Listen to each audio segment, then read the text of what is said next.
Diyan din pala sa PD ko pinick up etong motorcycle na to, etong Yamaha Aerox na to. Sabado nga pala ngayon, no? So marami tayong makakasabay na sasakyan. Isang buwan lang hindi nakauwi. Isang buwan lang hindi nakabiyahe. Ibang klase na agad yung mga lubak dito. Tapos may trauma rin kasi talaga ako sa totoo lang using Aerox pagdating sa long ride. Ngayon dito pa lang tayo, di pa tayo dumadaan sa part na sinasabi ko, pero nararamdaman ko na. Grabe.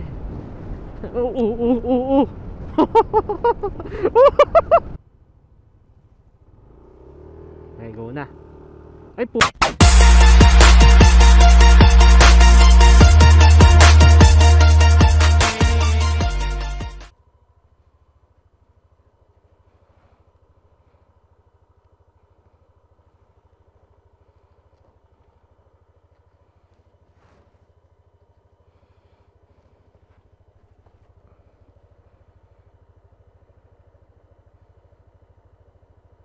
Yeah, you make me feel like I've been heaven for too long. Full tank boss pula.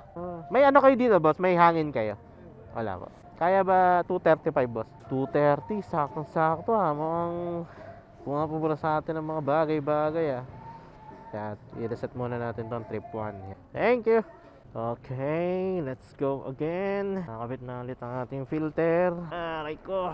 Kaso wala pa pala tayo nakikitang pahanginan para sa ating rear tire. Dito pa lang tayo sa PD eh. Nagpagas na rin tayo dito, full tank. And then, dyan din pala sa PD ko pinick up etong motorcycle na to, etong Yamaha Aerox na to. Diyan kami nag-meet up sa Bicol Petroleum na yan. Tapos nag-commute lang ako. Yun, okay naman kausap yung seller. Mabait din naman. Nabigyan din ako ng discount. Ramdam. Ito ba? Bukas na ba to? Ay, hangin lang boss. Hangin lang sa likod. May butas. May pampasa ka dyan boss. Papasok na lang ako boss. Kaya pala de-deplete. Kasi may butas. Okay na boss. Magkano yan? Okay na yan boss. Salamat. Salamat. Kaya pala tayo nagewang-gewang kanina. At malambot ang gulong. Dahil may butas pala. May tumusok na bakal. So yun, time check natin, alas 6, dito pala tayo sa pili. Hindi ko alam kung ano oras tayo makakauwi, pero di naman din tayo nagmamadali. Okay naman na itong takbo natin. Di naglagewang, and sana magtuloy-tuloy na hanggang makarating sa destination natin. 1 hour later. Eto na guys, going to Sibogo na tayo. Time check, 6:47 AM. Tuloy-tuloy na natin itong biyahe na to hanggang sa makarating ng bahay. And sana magtuloy-tuloy yung magandang weather. Kasi last time na umuwi ako ng Cavite, nag-uulan. Body check, so far wala pa naman masakit sa katawan ko, maliban sa aking daliri. Medyo nakakaramdam na ako ng sakit. Di ko rin kasi nakabit yung throttle assist, gawa ng parang napipigilan kasi pagpihit ko ng throttle. Siguro kakabit ko yun kapag masakit na talaga kamay ko or yung daliri ko. So far tolerable pa naman yung pain na nafe-feel ko. Sabado nga pala ngayon, no? So marami tayong makakasabay na sasakyan. So usually talaga pag umuwi ako ng Cavite or Bicol, weekdays, para wala masyadong kasabay. Ina-enjoy ko na nga lang din yung biyahe. May pacing ako, pero hindi naman yung sobrang bilis, kumbaga. Eto na kasi Pokot na. Usually nag-stop over ako dito, pero hindi na. Dire-diretso ko na to hanggang makarating ng Cavite. A few minutes later. Grabe ang tagtag. Grabe lubak ngayon dito sa Ragay. Isang buwan lang hindi nakauwi. Isang buwan lang hindi nakabiyahe. Ibang klase na agad yung mga lubak dito. Ito talaga yung unpredictable na biyahe papuntang Bicol. Hindi mo talaga masasabi kung kailan yung mga lubak. Yung dating akala mo andun lang, ngayon mas lumalim pa. Siguro mas maintindihan nyo ako kapag kayo na mismo ang buong biyahe papuntang Bicol. Meron naman alternate route dun sa may Daet. Kaso ang haba kasi nun, additional 1 hour na biyahe. Pagdating dito sa Bicol ride, for me, patintero na lang sa lubak. Dahan-dahan na lang talaga. Kaya katulad na ito. Tapos aray ko, sumakit yung balakang ko dun ah. Tapos may trauma rin kasi talaga ako sa totoo lang using Aerox pagdating sa long ride, which is yung sinuwap ko sa aking ADV. Sa totoo lang, meron problema sa suspension yun. Parang ang ginawa ng previous owner dun sa Aerox niya, pinalowered niya yung front suspension. Tapos pinalitan nila ng parang mas maigsi na di ko alam kung damper ba, basta pang Mio yung nilagay nila na laman loob, kumbaga pang Mio 125, resulting sa pangit na play ng suspension. Kaya nung dumaan ako dito sa may Tagkawayan, sa may Ragay, napakatagtag sobra, to the point na sumakit yung kamay ko kahit na wala pa akong pilay nun, kasi nga hindi maganda yung play ng suspension. Pero mamaya matatry natin sa may Tagkawayan kung kamusta ba talaga yung play ng suspension ng Aerox na hindi na mo-modify. Kasi last time nung ginamit ko yung NMAX sa pagbiyahe ng Cavite, sa totoo lang medyo matagtag din siya kahit na na-repack na. Eto, parang stock pa to eh, di pa nagagalaw yung front suspension na ito. Kaya mamaya malalaman natin pag nakarating na tayo ng Tagkawayan. Magpo-focus na lang din muna ako sa biyahe guys, kasi unpredictable talaga yung biyahe dito sa Lagay, sa Del Gallego hanggang makarating ng Tagkawayan. Kaya focus muna ako sa biyahe. Update ko na lang kayo, okay? Many tic-tacs later. Eto na guys. Ay, mambon pa. Dito na tayo sa Tagkawayan. Going to Gateway to Bicolandia na tayo. And dito na natin masusubukan kung kamusta tong Aerox pagdating sa Tagtag. Although kanina, mula si Pokot hanggang makarating dito sa Tagkawayan, ramdam ko na matagtag siya, lalo na pag nalulubak. Pero ito sa Tagkawayan kasi may part talaga na sobrang tagtag, na tipong cause ng pagkatroma ko in regards with Yamaha Aerox. Eh mga ganyan no, yung mga patchy ng kalsada na parang hagdan na sunod-sunod. Ay grabe. Ngayon dito pa lang tayo, di pa tayo dumadaan sa part na sinasabi ko, pero nararamdaman ko na. Partida 60 km/h lang yung pace natin, pero ramdam yung tagtag. Kung bibilisan ko mas matagtag pa yan. Para akong dumadaan sa rumble strips.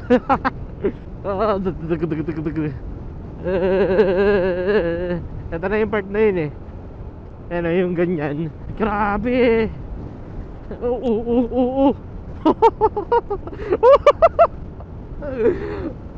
Talbog ng talbog. Yun kasi yung isang complaint ko with Aerox. Pagdating dito sa Tagkawayan, napakatagtag niya. Pero pag normal naman na kalsada, smooth naman yung suspension nitong Aerox. Pero pagdating dito, grabe. Aray ko. Kaya sumakit din yung kamay ko nung gamit ko yung NMAX eh. Sa lahat ng motor na nagamit ko pag uwi ng Bicol at habang dumadaan dito sa Tagkawayan, parang ilan motorcycle lang hindi ko nakaramdam ng tagtag. Unang-una na dyan yung CB150X. Yan, napaka-smooth na CB150X dito. Ang ganda na play na suspension niya, hindi mo maramdaman yung tagtag ng kalsada. Sunod yung Super GTR 150 ko, smooth din nun pag dumadaan ako dito using that bike. Pangatlo, yung Yamaha MT-15. Yan, ganda rin ng suspension nandito. Then pangapat siguro ADV 150. ADV 150 and 160. Smooth yung front suspension nun, pero yung rear suspension nun medyo matagtag. Kaya yun yung mga masasabi kong good na dumaan dito sa Tagkawayan. Pero itong Aerox, I'm sorry to say, kaso matagtag pa rin talaga siya kahit na walang binago sa front suspension. Ramdam na ramdam, especially sa front. Yung front yung pinaka-ramdam ko na matagtag. Yung rear kahit pa paano medyo maganda ang play eh. May katagtagan pero at least smooth. Etong front wala. Talagang rebound agad.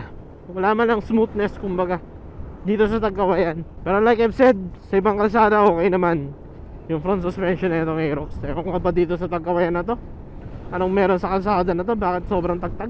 30 minutes na tagtag pa to. Namiss ko yung CB150X. Dito mo may appreciate yung mga ganong klaseng motorcycle, mga adventure bikes pag dumadaan ka sa mga ganong klaseng kalsada. Kasi sa CB150X na try ko, napaka-smooth. Di ko man lang naramdaman yung tagtag ng kalsada dito sa Tagkawayan. Kaya ako naghahanap kayo ng motorcycle for vehicle ride, pinaka the best na nagamit ko, CB150X. But yun nga guys, since malayo-layo pa to, 30 minutes pa tayong mag-i-struggle sa lubak dito, focus na lang din ulit ako sa biyahe para kahit pa paano safe tayo makauwi. Aray ko. Woo! Grabe talaga Tagkawayan. Kaya nakakaya magiging smooth. Moments later. Ay, grabe. Ibang klase talaga yung Tagkawayan. Ang sakit ng katawan ko. Pero good thing, nakalagpas na tayo. Bugbog talaga katawan mo eh. Sinabayan pa ng suspension nitong Aerox na may katagtagan din. Dumadaan ka ng rumble strips dyan sa Tagkawayan.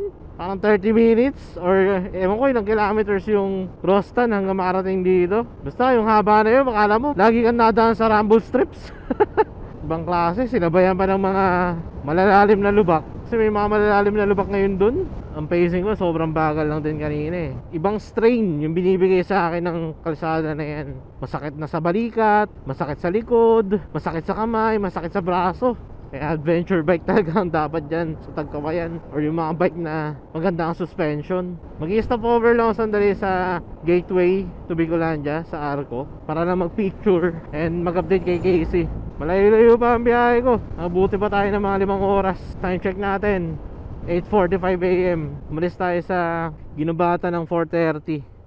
8:45 nandito na tayo. Medyo napapagod na rin ako kung tutusin. Park lang tayo sandali tapos picture. Gateway to Bicolandia. Tapos selfie.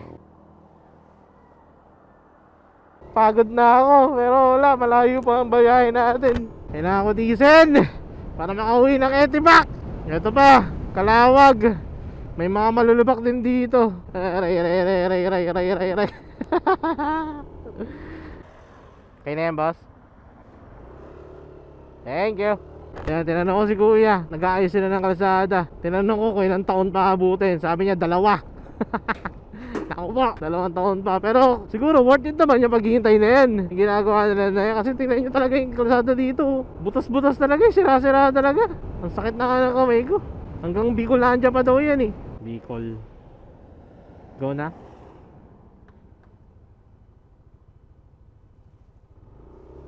Okay, go na.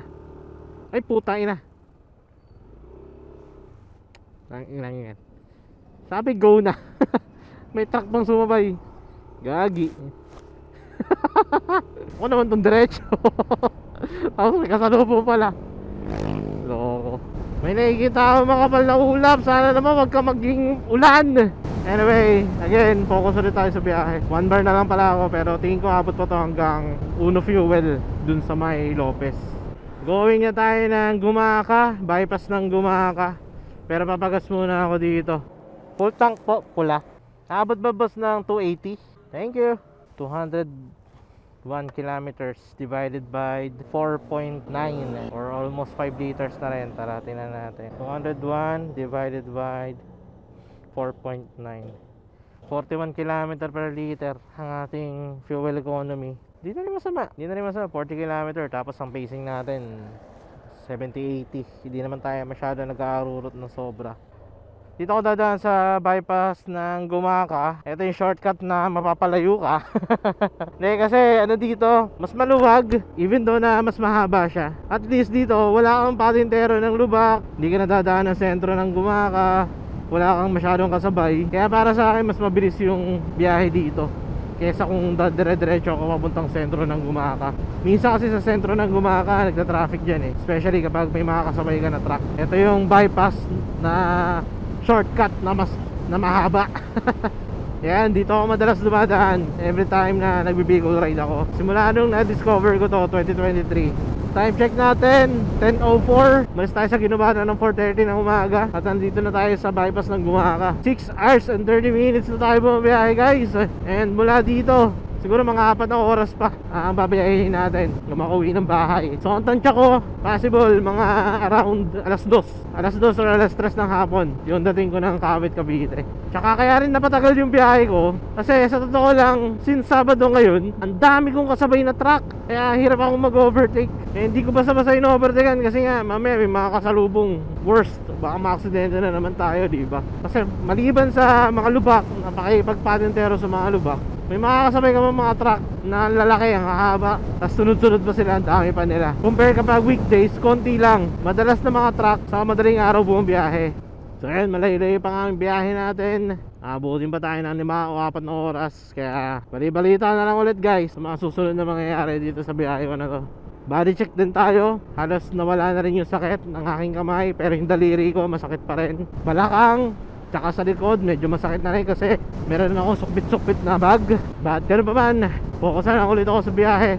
Gusto ko sana mag quick snack, kaso saka na lang kapag nandun na tayo sa malapit-lapit na ng Cavite. Many unbearable hours later. Guys, malapit na ako sumuko. So Candelaria na ako, going to Chaong. 12:13 AM na. Hindi ko alam anong oras ako nag-update sa inyo kanina. Pero grabe, ang sakit na ng katawan ko. First time ko may experience to Yung tipong buong katawan ko masakit. Aray ko. Ang worst part pa, itong puwet ko masakit na rin. Kakatagtag, kakadaan sa lubak. Yung kaninang tolerable pa, ngayon talagang ang sakit na. Konting lubak lang, parang may tumutusok sa puwet ko. Tapos yung tuhod ko na rin, nangangawit na. Actually, ini-straight ko na nga lang para mawala yung awit. Kaso, ilang minuto, ilang segundo lang. Kaya baka mangyari na ito. Total, nagugutom na rin naman na ako. Hanap na ako na pwede makainan dito. Eto na guys, nakakain na ako. Nandito na ako sa Chaong. Kahit pa paano na-lessen na yung sakit ng katawan ko. Ang masakit na lang sa akin yung daliri. Pero eto, dedire-diretsuhin ko na hanggang makauwi ng Cavite. Sana lang wala masyado akong traffic na madaanan. Kasi kanina habang kumakain ako, dami ko nakitang dumaan ng mga truck. Possible, baka mag-cause sila ng traffic. Pero bahala na, singit-singit na lang tayo. Time check natin, 12:54, 8 hours and 30 minutes na tayo bumabiyahe kung tutuusin. Mga ganitong oras, usually nasa Cavite na ako Yun yung mga panahon na konti ng kasabay. Siyempre yung pacing ko rin, yung mga panahon na di pa ako na-aksidente. Ibang klase lang talaga ang biyaheng Bicol guys. Nandyan ang lubak, nandyan ang tagtag, nandyan ang patintero sa mga truck. Hindi biro ang Bicol ride. Masarap mag Bicol ride, pero kung ulit-ulitin mo tulad ng ginagawa ko, better invest in a good suspension motorcycle. Parang isa to sa pinaka nakakapagod ko na biyahe. Pero yung pinaka the best na vehicle ride ko is nung gamit ko yung CB150X ni Sir Cray bago pa ako ma-aksidente. Yun yung tipong minane ng bike na yun, yung mga lubak dito sa Bicol. Binasic kumbaga. Halos wala akong naramdaman na pagod nun. Actually kinabukasan pa nga nun pagkakauwi ko ng Cavite. Nag-ride pa ako kasi nga kaya pa naman ng katawan ko. Ngayon, Sabado, actually meron nga kaming ride bukas sa Kaibiyang. Hindi ko lang alam kung makakapag-ride pa ako. Hindi ko alam kung papahinga ko na lang ba or sama ako sa ride nila. Kasi namiss ko na rin mag-Kaibiyang. Pero di ako sigurado kung makakasama ako. Tingnan ko na lang mamaya kung ano magiging resulta. Gusto ko mag-ride kasi may gusto ko i-promote. Version 4 ko na merch. Siguro pag na-upload na tong vlog na to is na-reveal na rin at available na sa market. Kung hindi na kaya ng katawan ko, ayoko pilitin. But anyway guys, yun nga, pasensya na kung yung boses ko is parang hinang-hina or walang energy or what. I'm just really tired. Kaya ganito, update na lang ako pag nasa bahay na ulit ako. Mga 2 oras pa bago makarating ng Cavite. You get the idea. Yo, nandito na ako sa bahay guys. Actually 3:30 na ng hapon nung nakauwi ako dito. Grabe yung pagod ko. Sakit ng katawan ko. Dami kong patintero sa lubak, patintero sa mga truck, tapos kung ano pang masasakyan. Tapos nung dumaan ako ng Laguna mula Alaminos yata yun hanggang hindi ko alam saan part, ang traffic grabe. Buti na lang din sa may rightmost part ng kalsada pwedeng sumingit ang motor, pero grabe ka ako. Yung tipong pagod na ako, gusto ko na umuwi tapos nagkaganoon pa, nagka-traffic pa. Ayun, body check. So far nakangawit yung aking balikat dahil sa bag. Tapos likod medyo masakit din. And then daliri, specifically ito ang sakit niya, hindi ko alam kung bakit. Pero mismong ko sa kamay, itong buto ko, hindi naman masakit ganyan.